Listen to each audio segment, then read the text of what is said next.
And welcome to another edition of the X-Zone TV show. My name is Rob McConnell, and we're coming to you from our broadcast center in Hamilton, Ontario, Canada. Check us out online at www.xzonetv.com. And you can always listen to the X-Zone radio show 724-365 at www.xzoneradiotv.com. My guest this hour is Mark Anthony, and he is the psychic lawyer. He's got a brand new book out entitled Evidence of Eternity, and the website is www.evidenceofeternity.com. And joining me now from Florida via Skype is Mark Anthony. And Mark, welcome back to the X-Zone. Congratulations on your new book. Thank you, Rob. It's really great being back here. And to all the everyone in the audience, hello. It's good to see you, sort of. Sort of. Oh, come on. That wasn't very nice, counselor. Mark, what was it like growing up being a psychic? In my family, it wasn't weird because both my parents had these abilities. So I wasn't ostracized or treated like I was some kind of weirdo, because if I would talk about spirits, both mom and dad could see them too. But they were very cautious about me discussing it outside of the household. So, you know, the joke I like to make is my childhood was like Everybody Meets Raymond meets The Sixth Sense. So it was quite interesting. Psychic lawyer. What's it like being a psychic and a lawyer? And do you use your ability as a psychic when you practice law? I certainly have incurred my ration of ridicule and people making fun of me in the legal profession, but they're also, I've noticed, a little bit scared of me, which I find amusing because I don't look at what I do as scary, nor do I use my ability in some type of negative way. I look at my psychic abilities as part of my skill set. Right. And it gives me insights. I mean, I'm not all-knowing or all-seeing. Nobody is. God is, but we're not. So I look at psychic ability as helping me out, particularly in things like jury selection and sort of summing people up. And if I'm cross-examining somebody on the witness stand, a lot of times something will come to me that will be very good to ask the person on the stand about. So law enforcement uses CSI and you use psychic ability. Actually, a lot of law enforcement does use psychics. Really? Psychics mediums can give police officer leads that will help them on a trail, particularly in cold cases, but oftentimes in hot cases, things that are ongoing. What people need to understand is that psychic and mediumistic intuition is not admissible in court. I mean, it's about as hearsay, a piece of information as you can get. But behind the scenes, it can direct the police to find information which then could possibly lead to arresting a culprit for murder or for some other crime. Why don't you explain to our audience the difference between a psychic and a medium? In a nutshell, if you want to know about your love life, your future, your career, see a psychic. If you want to talk to deceased loved ones, see a medium. And I'm not trying to be flippant by saying that. It has to do with the different types of frequencies that we tune into. Psychics tune into the energy of a person, place, or thing, which is how they're able to discern past, present, and future events. Mediums tune into the energy of a third party, which is a spiritual entity. All mediums appear to possess psychic ability, but not all psychics seem to possess mediumistic ability. And in the psychic community, there's a joke that mediums are the upgraded package, but I don't necessarily look at it that way. What was it like the very first time that you used your gift as a lawyer in a case? What I noticed when I had gotten out of law school, I started working as a prosecutor, and a prosecutor works for the state, and when people are arrested, we're the ones that bring the evidence to find someone guilty. Well, a lot of what we do is sitting in what they call first appearances. In other words, when people get arrested, they have to be brought before a judge within 24 hours, at least, right, in the state of Florida. And when people would walk in, I'd be with my co-counsel, usually another attorney. We were in our mid. I was 24 when I started practicing law, and I would say, "Oh, that guy's charged with arson. That guy's charged with some sexual offense. That guy's charged with drugs." Before I ever looked at the police reports, and I remember all the other attorneys asking me, "How do you know that?" And it suddenly dawned on me it was coming to me through intuitive means as opposed to through empirical means. Fascinating. Mark, stand by. You and I have to take a break. Exonation. Mark Anthony, the psychic lawyer, is my special guest tonight. And his website is www.evidenceofeternity. Is that right? Yes, evidenceofeternity.com. There you go. Mark Anthony and I will return on the other side of this break as we continue here in the X Zone, a place where people dare to believe and dare to be heard. Visit us online at www.xzonetv.com, and you can always listen to the X Zone Radio Show 724 365 at xzoneradiotv.com. My name is Rob McConnell. I'll be back on the other side of this break. Don't go away.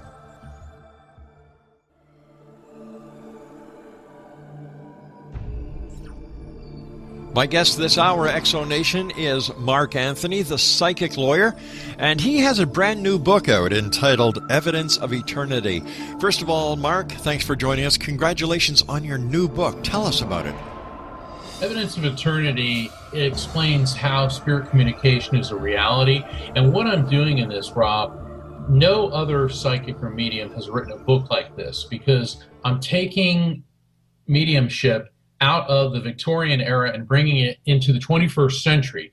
I'm combining science, theoretical physics, human physiology, evidence, and theology to explain the nature of the afterlife, what happens when we die, and then I tackle some really edgy questions about crime, homicide, suicide, losing a child, and understanding things like interdimensional communication. In other words, I don't refer to what I do as mediumship, but rather as interdimensional communication, because the other side, the spirit realm, is a parallel dimension which which coexists with ours. And what spirits are doing is they're sending waves of frequency from that dimension to ours.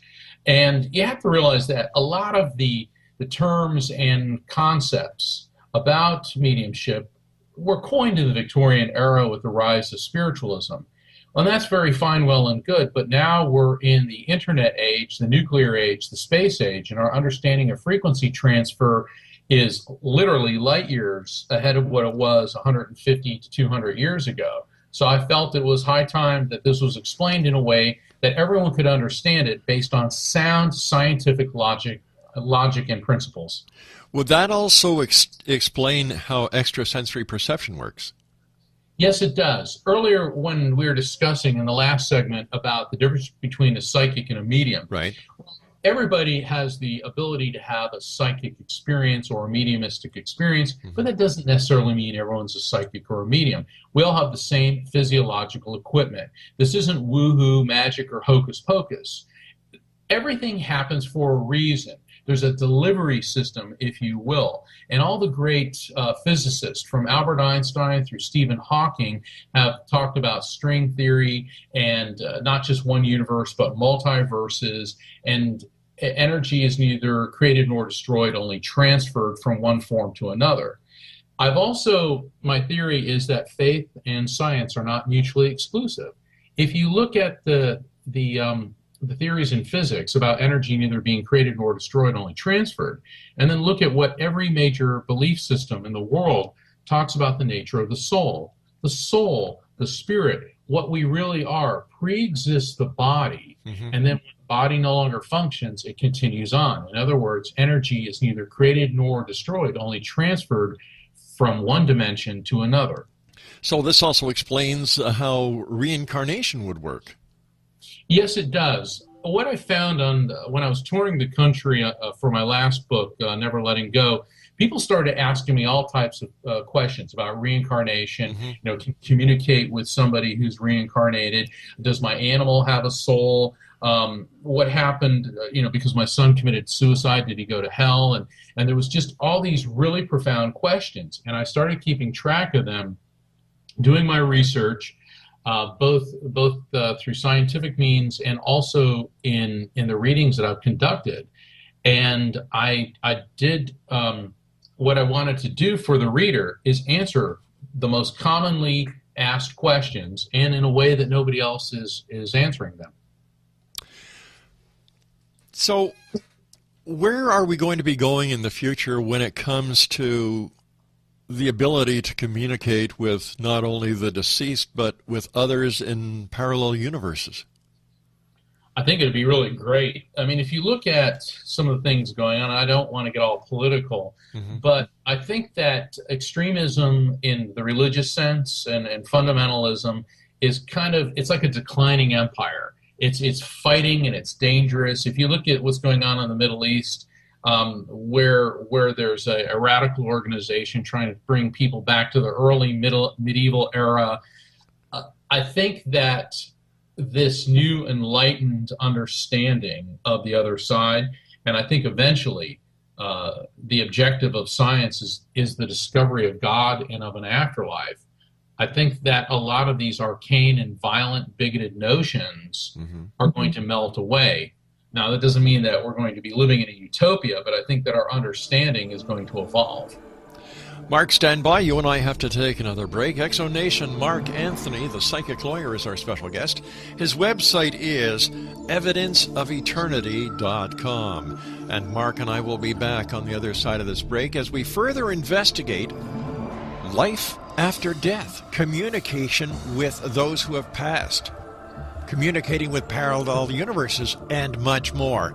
My name is Rob McConnell. This is the X Zone. We'll be back on the other side of this break as we continue from our broadcast center here in Hamilton, Ontario, Canada. And don't forget, you can always check us out online at xzonetv.com and listen to the X Zone Radio TV show at www.xzoneradiotv.com. We'll be back. Don't go away.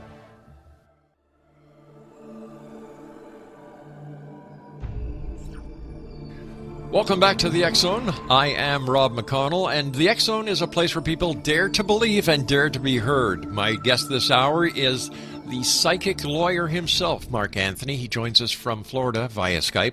And Mark, with all the controversy that has come to the surface when it comes to Sylvia Brown, let me see, the Long Island psychic, and other psychics, how does anyone know, I mean, besides from knowing you personally like I do, how to trust a medium or how to trust a psychic? That's a great question, Rob. And in recent years, in my capacity as the psychic lawyer, I've been called to comment upon a number of cases, like the Rosa Marks case in South Florida, where an unscrupulous psychic and her family bilked victims out of over $30 million.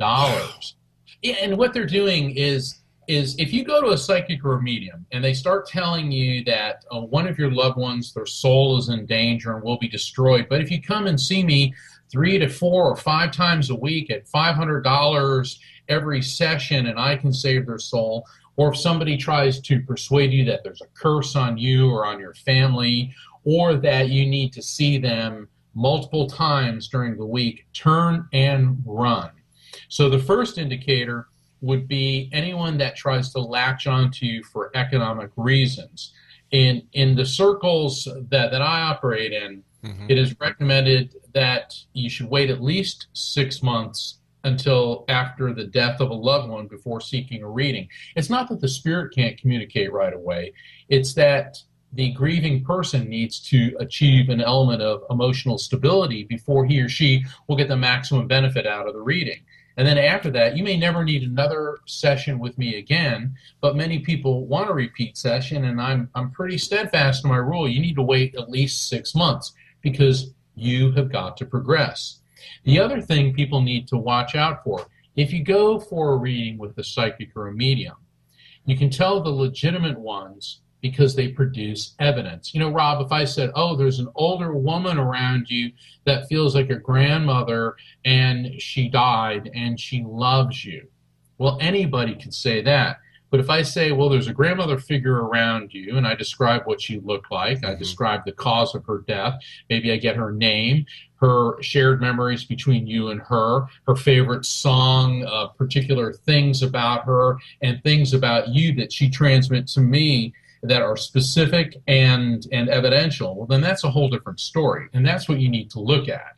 A lot of the TV psychics, and I don't want to bash anybody, you have to realize, too, especially when you're on television, and I've been on TV a lot, and they say, all right, now do a reading.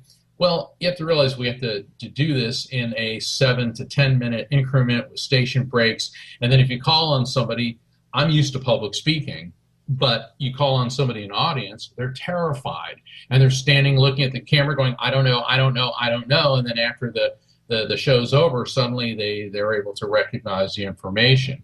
So you can't fault a lot of the psychics that are on TV because you have to look at all the factors. Well, I found it very strange in the case of Sylvia Browne where she died and, days before she was booking well into the future. Shouldn't she have known that she was going to die? You can't read for yourself. In other words, if I try to read for myself, you can't read your own energy, and it's not recommended. In other words, if I want to know about a future event, I seek out somebody who is a psychic and I check out their reputation, and I prefer to go to people who don't know me. And that's the other thing. When you go to a psychic or a medium, don't tell them anything about yourself or about who you want to contact on the other side, because you don't want the psychic or medium to have tainted perceptions. And that's one of my strict policies is I don't want to know anything about anyone because I want all the information to come to me to be pure. Because if you call and say, my son was murdered and 3 people killed him and I want to know things, well, then right off the bat, that's a fact that may come up. And the question then for me is, well, is that being presented to me by a spirit or is that a tainted perception? We've got about a minute left before I have to take my break, but how do the spirits or those on the other side know that you're looking for them? In my new book, Evidence of Eternity, I've written a chapter called Frequency Beacons, and it explains that very question about how everyone that we love, both on this side and the other side, are energetically interconnected. And that explains how they know what's going on with us. They're not with us 24/7, but because they're pure energy, they're moving at least at light speed so they can pop in, see what's going on, and they're tethered to us. Very much the way people who are parents, they suddenly get a feeling something's going wrong with their children, and they're right.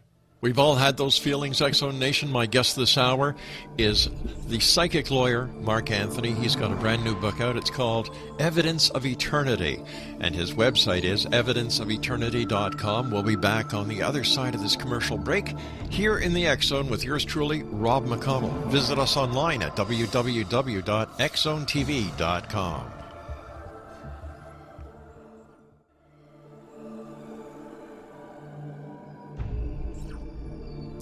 Is there evidence of eternity? Well, my guest this hour, the psychic lawyer Mark Anthony, says yes, and he has a new book that's out on the market. It's called Evidence for Eternity. His website, www.evidenceofeternity.com. And Mark, let me ask you this question. I'm sure you've never heard it before. What happens to us when we die? A lot happens to us when we die. Energy is neither created nor destroyed, only transferred. Now, I know I've said that before, but there's an energy field within us which includes our spirit and our soul. And when we separate from the body, what I've seen in the thousands of readings that I've conducted, in many of them, spirits have indicated what happens when they left their body. The fascinating thing is my new book's been endorsed by Raymond Moody, Jeffrey Long, and Kenneth Ring, the 3 top near-death experience scientists in the world.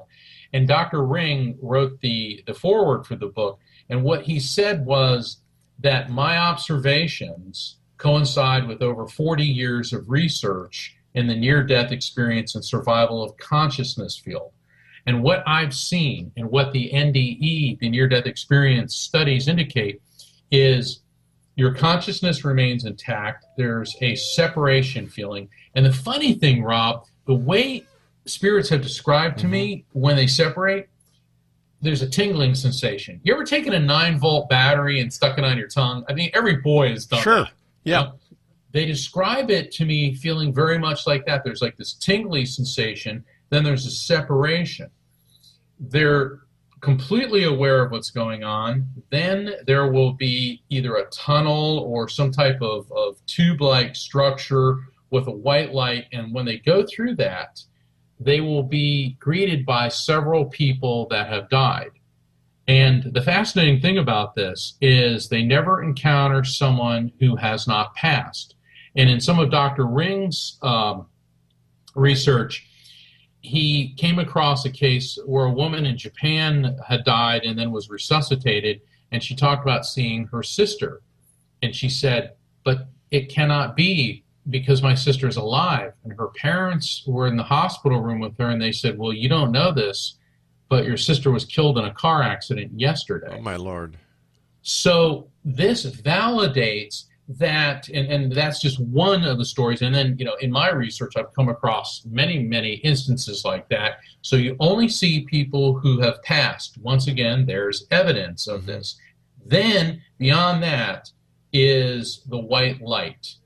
And everyone talks about the intelligence. Even the word God is too limiting. Now, I like to refer to that as God. Some people want to call it the source, the higher power, spirit, what have you. But I refer to that as God. And in the near-death experiences, at that point, they are instructed or told, no, you must go back.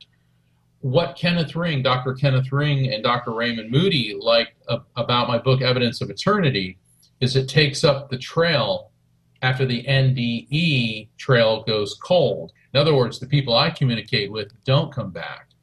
And I asked them, well, what's it like over there? And it's frustrating when they tell me you can't possibly understand because you are a finite being trying to envision something beyond your experience. And the best way that I can describe it, Rob, is think of yourself as a single wire, and now suddenly you want to be able to handle all of the electricity flowing into New York City. Wow. Fascinating.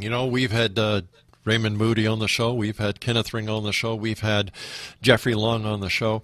And the more I talk to people, whether it's on the show or when I do public appearances, more and more people are believing that there is so much more after life, and that it's the various religious philosophies who have been keeping the lid on this for some reason or another. How do you explain that? Religions serve a beautiful and important purpose because they are a potential path to God. Right. And I really like what George Harrison said, that all religions are branches of one big tree, and it doesn't matter what you call God, just so long as you call. Right. What the downside is, it becomes a very human thing, the us versus they syndrome. We're right, you're wrong. And the only way you can get to God is through our clerics and our dogma, which you must financially support. That's and right. If you don't, you're evil and you're going to burn in all of it, in hell for all of eternity. And what's happened is that religion is a very good thing unless it is hijacked by somebody to justify anger, bigotry, hatred, or violence. This is what we're seeing with ISIL, Sure. ISIS, whatever you want to call it, the evangelicals in the U.S. that are using it to further their own political agendas and all throughout the world. And the fact of the matter is, when you look at the teachings of the great spiritual leaders, none of them ever said judge, condemn, and persecute. It's all about love. And every religion has the golden rule. Treat other people the way you want to be treated. And that doesn't include sitting in judgment of them and casting the first stone. Mark, as always, a great pleasure talking to you. I am so happy to have had you on the show. Continued success, and I can't wait until the next time we meet here in the X Zone. Thank you, Mark. Thank you, Rob, and to all the audience. May God bless you. X Zone Nation, my special guest, Mark Anthony, the psychic lawyer, his website, evidence eternity.com. So this is it. Another X Zone edition has been completed. So until the next time we meet, here in the X Zone, a place where people dare to believe and dare to be heard, a place where fact is fiction and fiction is reality. Always remember to keep your eyes to the sky and your heart to the light. Good night, everyone.